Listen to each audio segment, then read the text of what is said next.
Olá, pessoal.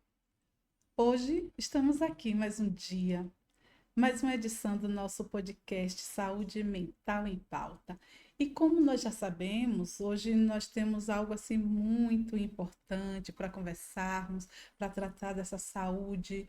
Nós estamos no mês de outubro, mês da mulher, e é importante que a gente venha buscar essa qualidade de vida, que a gente fale, que a gente bata várias vezes nessa tecla.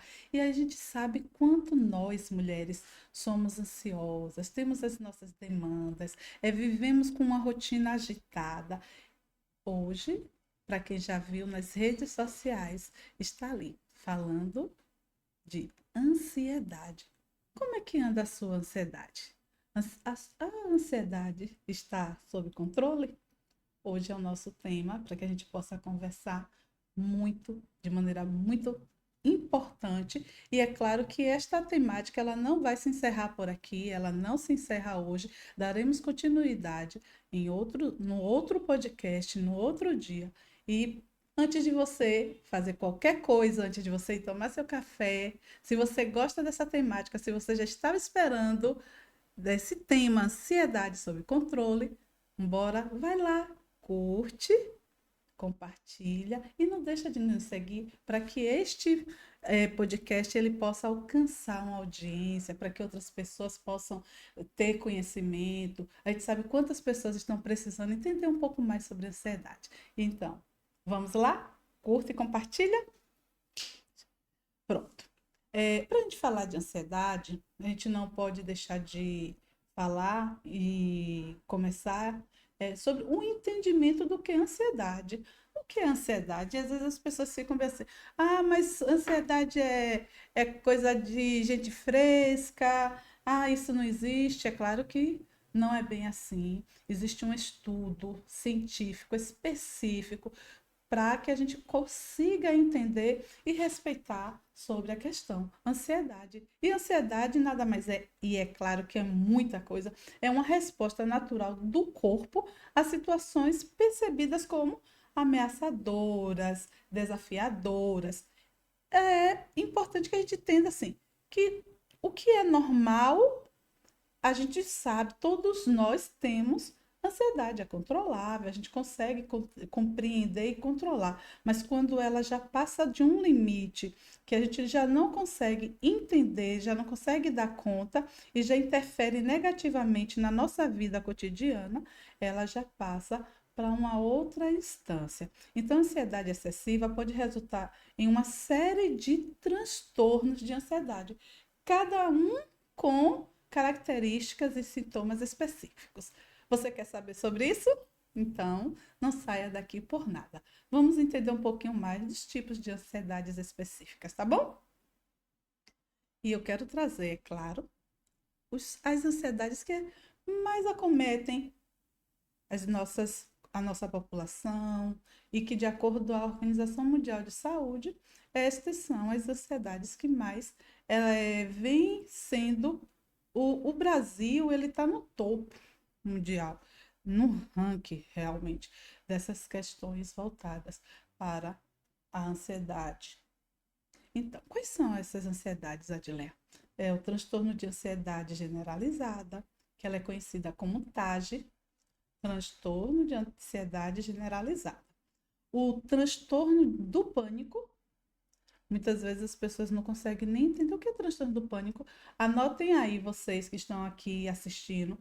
Eu já fui diagnosticada com ansiedade X. Coloque aí qual é a ansiedade que alguém já, se você já foi num psiquiatra, se você faz terapia, que você foi receber o diagnóstico, se você tem algum diagnóstico, ou se você não tem diagnóstico, mas você se entende como ansiosa, coloque aí, eu sou ansiosa. Eu tenho ansiedade X, coloque aí. O transtorno de ansiedade social, que é conhecido como fobia social, o transtorno do pânico, o transtorno de ansiedade muito voltada para aquela questão de quê? Obsessivo compulsivo, que é o toque.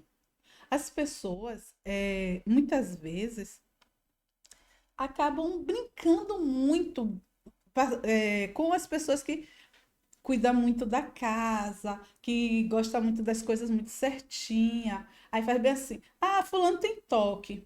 E isso aqui acaba desmerecendo aquele que realmente sofre daquela situação, daquele transtorno, porque não é algo que ele faz porque gosta de fazer, porque deseja fazer, não é algo que ele não consegue dar conta e está o tempo todo se sentindo incomodado em ter que fazer. Imagine uma pessoa que está ali, que sabe, que percebe que a sua mão está lavada, mas ele só se sente confortável quando ele lava essa mão várias vezes.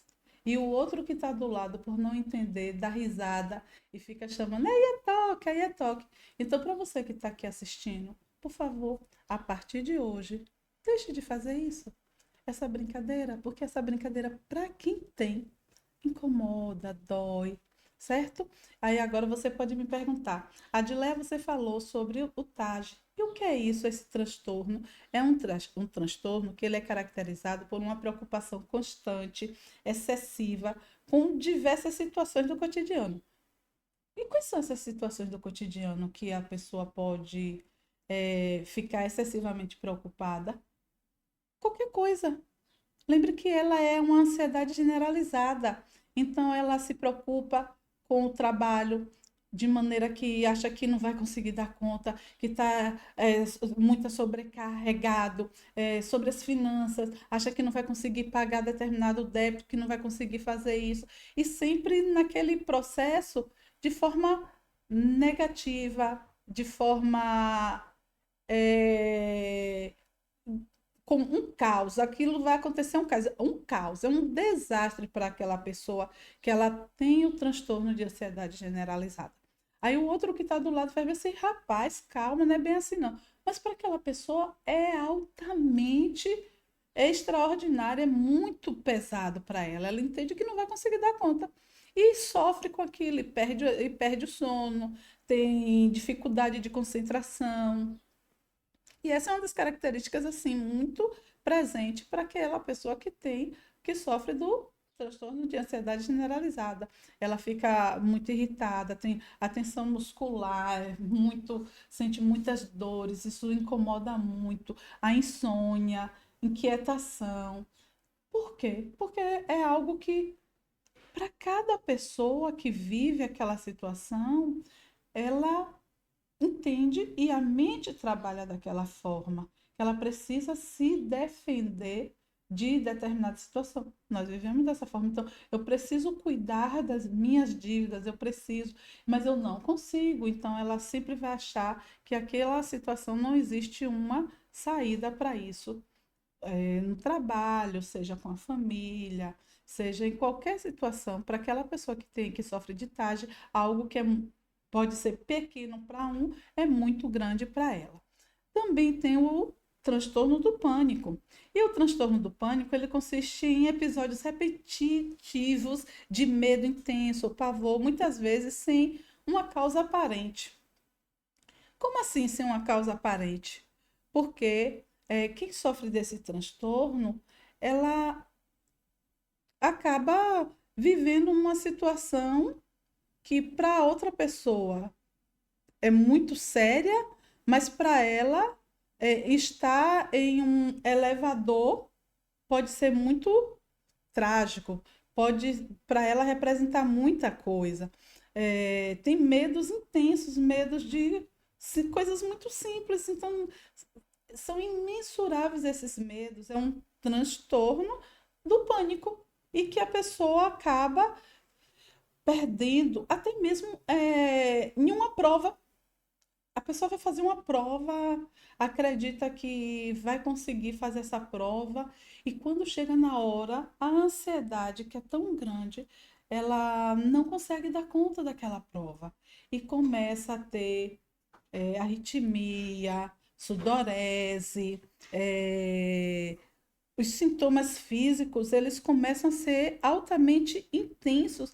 A pessoa pensa que não vai conseguir controlar aquela situação e a única sensação que a pessoa tem é de morrer. Você já passou por isso? Você conhece alguém que já passou por isso? Eu conheço algumas pessoas, Eu atendo algumas pessoas que têm esse transtorno, sabe quanto é difícil, quanto é doloroso, e a gente precisa acolher essas pessoas. Sempre que você vê alguém passando por uma situação dessas, mais uma vez eu peço a você que está aqui nos ouvindo, que está aqui nos assistindo, não negligencie, não dê risada, não chame de frescura, porque é algo sério que precisa sim ser cuidado, ser tratado. E a gente tem que entender que cada ser humano ele é ímpar. Você já ouviu alguém falar sobre fobia social? Nossa, fobia social. A fobia social ele é um medo intenso de ser julgado, avaliado. Uma pessoa que tem fobia social, ela tem dificuldade até mesmo de estar aqui, onde eu estou neste lugar, em um podcast, falando com você, falando com um público, que ela pode imaginar que, meu Deus, Deus me livre de estar em uma situação dessa, porque as pessoas vão estar me vendo, as pessoas vão estar me julgando.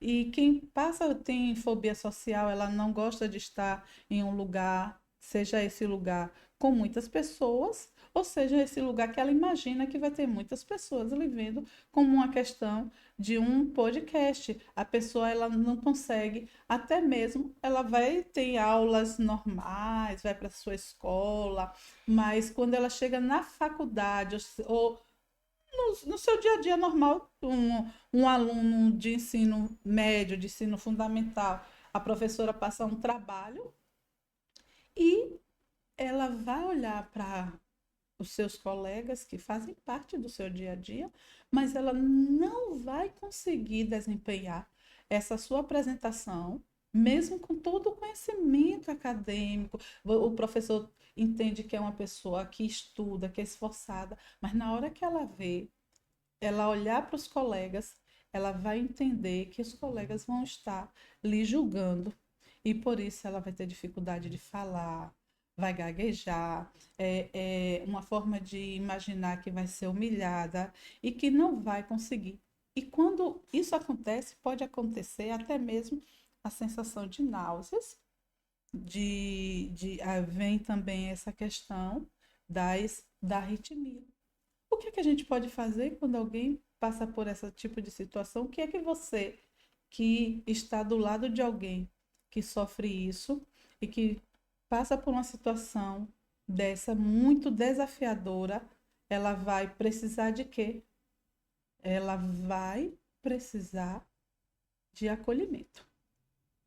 Ela vai precisar de alguém que lhe apoie, que lhe dê tranquilidade, que não fique todo mundo ali em cima tentando lhe afobar, a depender do nível de como a pessoa se encontra, é importante que ela tenha uma assistência médica que seja conduzida ao hospital, porque muitas vezes as pessoas fazem medo, que nada, é só ansiedade, lava o rosto, não é bem assim.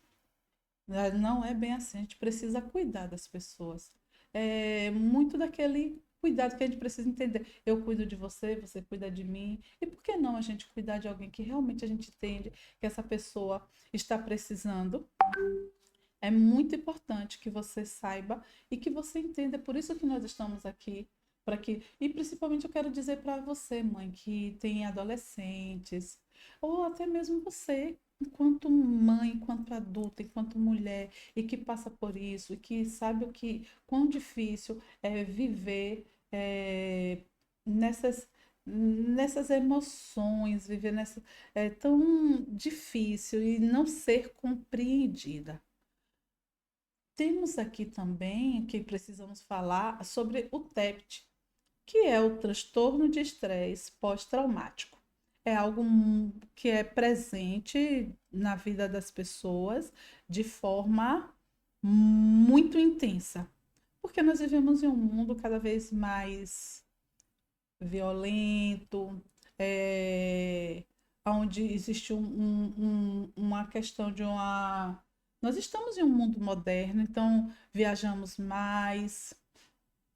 O que é que acontece com isso? As pessoas que sofrem do transtorno de estresse pós-traumático, que é um transtorno que surge após a pessoa ter vivido ou testemunhado um evento traumático. Ela viveu um evento traumático. E é importante que você entenda, André está aqui me ouvindo, nosso operador.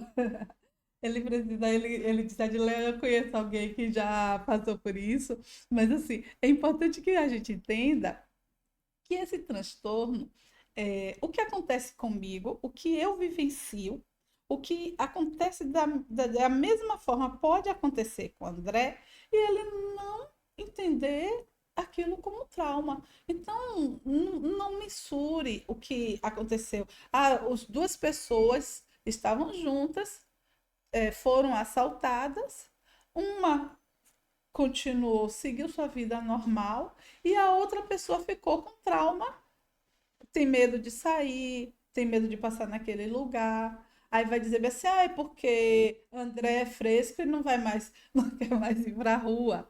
André agora não quer mais sair porque só por causa disso eu também passei. Mas não é assim que a gente mensura a vida das pessoas. Lembre que todo ser humano, nós somos ímpares. Nós somos ímpares. Se somos ímpares, nós precisamos entender a nossa singularidade. Entenda isso. Então, o transtorno de estresse pós-traumático, que é o TEPT, ele é a partir de uma ocorrência vivenciada pela pessoa, a partir de um trauma, de uma vivência que foi dolorosa, e pode acontecer por assalto, por abuso, seja que abuso for, um abuso sexual, geralmente ele vem assim, forte. E a pessoa que passa por essa situação, ela não consegue, muitas vezes, não consegue ter um sono tranquilo. Na hora que ela está dormindo, muitas vezes vem flashbacks, flash mesmo daquela situação, parecendo que a pessoa está vivendo tudo de novo. Ela acorda assustada, temerosa, tremendo, com pesadelos. E é o que a gente chama de hipervigilância. Você já passou por isso? Conhece alguém que já passou? Viveu isso? Se você viveu, se você passou, se você conhece, coloque aí. Eu já vivi, Adileia. Me conte a sua experiência. Me conte a sua experiência, porque eu estou aqui para a gente poder discutir, para que possamos discutir sobre essa situação. Aí você pode dizer assim, mas Adileia, vem cá. Por que uma pessoa que passa por isso, ela fica toda irritada? A pessoa antes era calma, agora é toda irritada. Pois é porque é uma das características, se a pessoa já não tem uma qualidade de vida boa, ela já não consegue dormir, ela acorda com pesadelos, tem flashes daquela situação. Você acha que essa pessoa vai ser, de novo, vai ser igual como ela era? Vai ser uma pessoa calma? É claro que não. É claro que isso transforma a vida da pessoa e que traz uma dificuldade muito grande em toda a sua rotina. É preciso, mais uma vez, que a pessoa tenha conhecimento do que está vivendo, do que está passando e procure ajuda de especialistas. Se você acha que você não consegue, veja quem é seu melhor amigo para estar lhe apoiando, para lhe ajudar a levar você no especialista, começando principalmente o transtorno de estresse pós-traumático, a pessoa precisa passar pelo psiquiatra, porque não é somente achar que já tem tempo e que vai resolver. Existem situações que não se resolvem dessa maneira. E precisa não somente da terapia, mas também do processo terapêutico a partir de fármacos, a partir é, é, de outros procedimentos, como a pessoa pode precisar fazer é, massagens, ou seja, pode precisar de um outro tipo de suporte para que ela consiga entender que é possível sair daquela situação. Por quê? Porque a pessoa, quando está nessa situação, a primeira coisa que acontece é a própria desconexão da pessoa consigo mesmo. Não consigo, nem consegue se entender. É a questão de estar despersonalizado de si mesmo. Estar despersonalizado de si não é fácil. Você que viu aí na rede social, eu falei com você o quê? Que eu estaria trazendo dicas importantes para você. para nós todos, a respeito da nossa era digital. Nós estamos hoje em um nível que a era digital ela vem causando várias sequelas em várias pessoas. E é claro que a gente não pode dizer que isso daí é só para o adolescente, que é só para o jovem, que nada. Isso está acontecendo com muitos e com muitos adultos também. Porque essa era digital, as pessoas ela têm mergulhado excessivamente nas redes sociais e a constante conectividade pode aumentar o nível de ansiedade. É claro que vai aumentar o nível de ansiedade. É, eu sempre falo com a minha filha, que eu falo bem assim: olha o tempo que você está no celular. Vigie esse tempo porque tá demais. E ela sabe que ela tem um tempo limite para estar ali no celular. Quando eu falo isso e que eu explico para ela os motivos, as consequências desse tempo no celular, ela acha que nada, que é besteira, que não ficou muito tempo.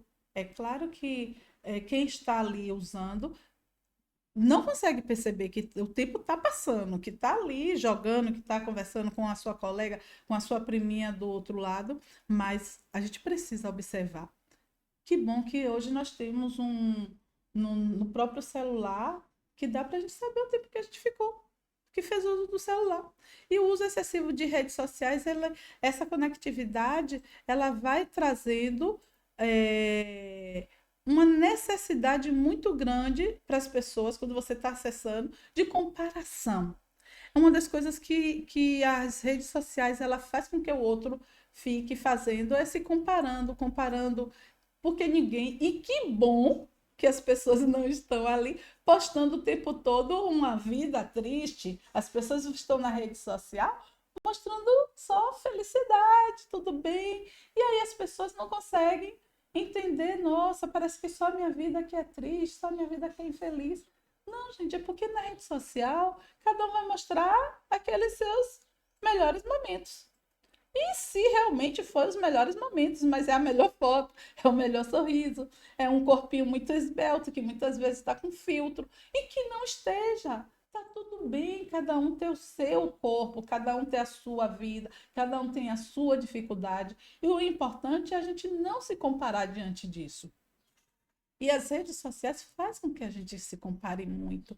A gente acaba tendo, nesse processo dessas redes sociais, uma sobrecarga de informações.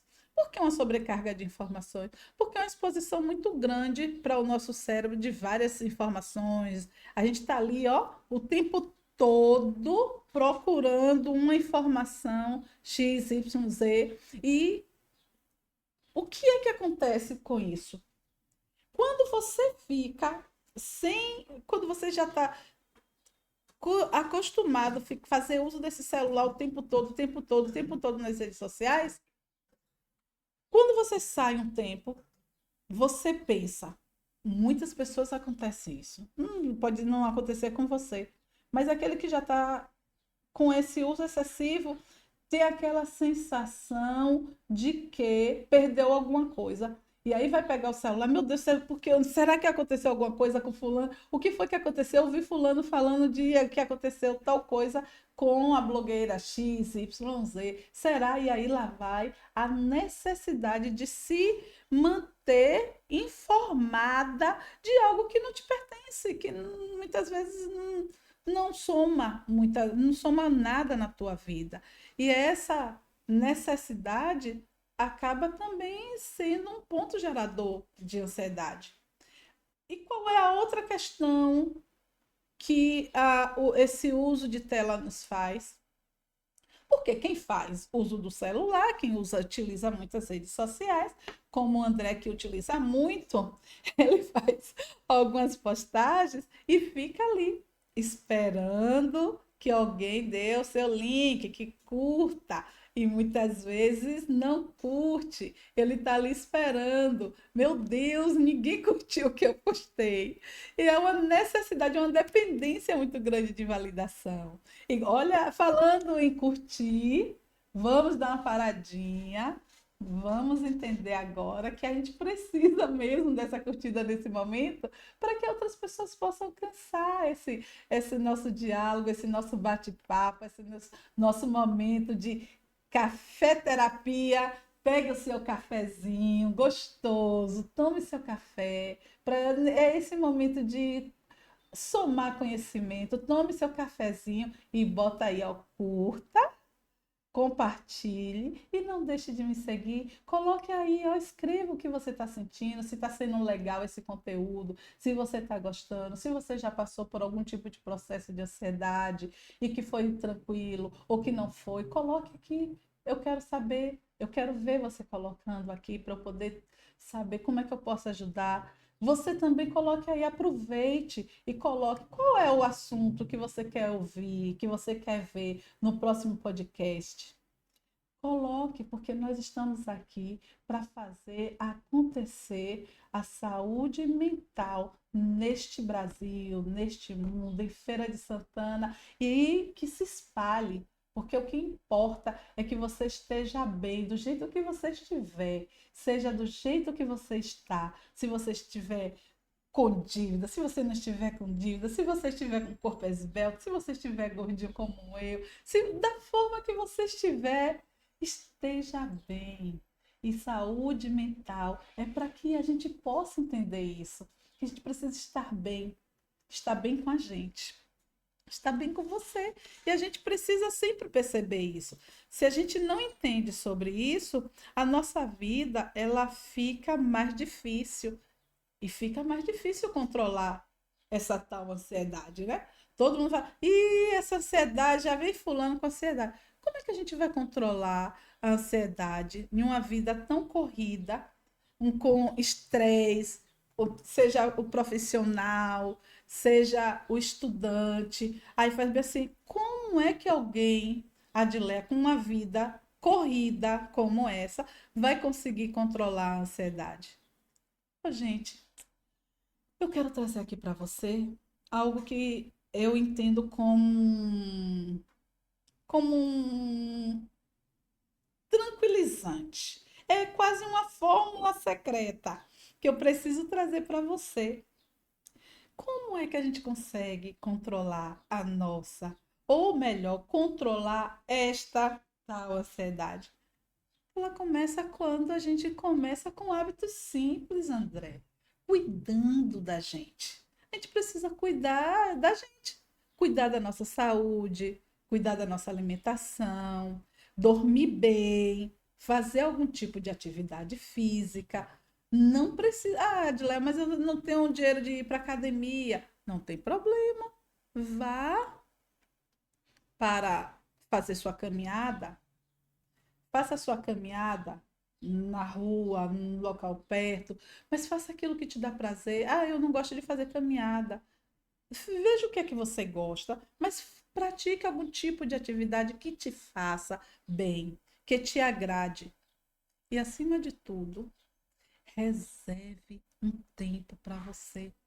Reserve um tempo para você, minha irmã, minha amiga, meu colega, vocês mulheres que estão aqui, homens também. Eu não posso desrespeitar, não posso esquecer que existe meu público, meu sobrinho do Rio de Janeiro que já estava dizendo para mim: olha, eu vou assistir, porque eu passo por isso. Um grande abraço para você, Paulo Orlando. Para todos que estão aqui me ouvindo, me assistindo, Olivia, um grande abraço para Jade. Nossa, essa adolescente, ela é um show.